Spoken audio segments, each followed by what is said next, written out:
ప్రసిద్ధి చెందాడు 12 మందిలో ఒకటిగానంటే ఎంత గొప్ప భక్తులు అయితేనే కదా ఆ మహానుభావుని స్మరించుకుంటూ పృథ్వీరేణురనుపయాంసి కనికా ఫల్గుస్ఫులింగో లఘు తేజో నిశ్వసనం మరుత్తనుతరం సుసూక్ష్మం నభః శుద్రారుద్ర పితామహ ప్రభృతయః కీటాः సమస్తాసురా దృష్టే యత్ర తావకో విజయతే భూమావధూతావధిః. కష్టమైన శ్లోకాలు ఉచ్చరించడానికి కదా. వీటిని గనక పిల్లలకి నేర్పితే వాళ్ళు పెద్ద అయిన తర్వాత ఎంతంత పెద్ద శ్లోకాలు కూడా చాలా అనర్గళంగా చదువుకోగలుగుతారు. విష్ణు సహస్రనామం లాంటి స్తోత్రాలు ఏ మాత్రం తప్పులు లేకుండా చదవగలుగుతారు అనమాట. అందుకోసమే చిన్నప్పుడు ఈ శ్లోకాలు నేర్పుతారు పెద్దలు. మా అబ్బాయి కూడా వేద పాఠశాలలో ఉంటే నేను నేర్పాను. నా కొడుక్కి మా పిన్ని గారి అబ్బాయి ఇద్దరు కలిపి చదువుకున్నారు. అక్కడ చదువుకున్నప్పుడు ఇవి నేర్పాను అనమాట ఈ శ్లోకాలు. దానికోసమే నోరు బాగా తిరుగుతుంది.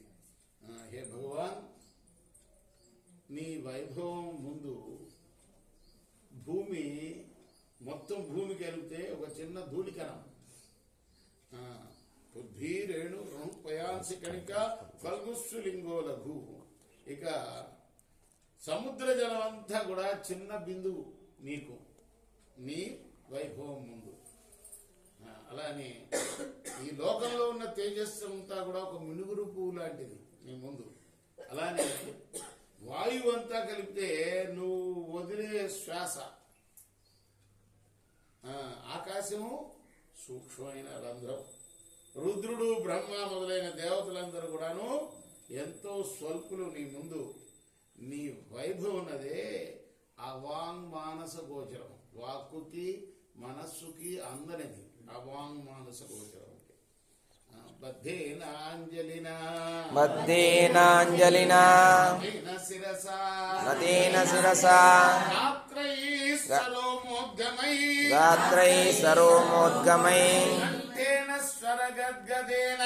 కంఠేన స్వరగద్గదేన నయనే నోద్గీర్ణ బాష్పాంబునా నిత్యం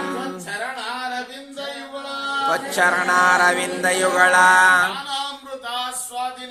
ధ్యానామృతాస్వాదిన అస్మాకం సరసీరుహాక్ష సతతం సంపద్యతాం జీవితం. ఇది కూడా ఒక రకంగా మన అవయవాలు ఏం చేయాలో చెప్పే శ్లోకమే. నా మనస్సు ఎప్పుడు కూడాను నీ పాదార విందాలను ధ్యానిస్తూ ఉండాలి. అలానే చేతులు జోడించి నీకు నమస్కారం పెడుతూ ఉండాలి.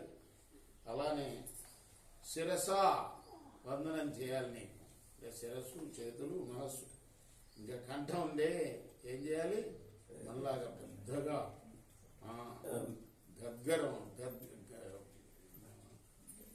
గొంతు గుంగురు పోయేటట్టుగా పెద్దగా స్తుతించాలి. ఈ గొంతు శరీరం పులకించిపోవాలి. కళ్ళు ఆనంద బాష్పాలు రాల్చాలి. అంతా తన్మయమైపోవాలి భక్తితో. అలా మేము జీవించి ఉన్నంత వరకు కూడా ఎడతెగగా జరిగేటట్టుగా నువ్వు అనుగ్రహించాలి స్వామి అని ప్రార్థిస్తున్నాడు అనమాట. కృష్ణార్పణమస్తు. సాయి కృష్ణార్పణమస్తు.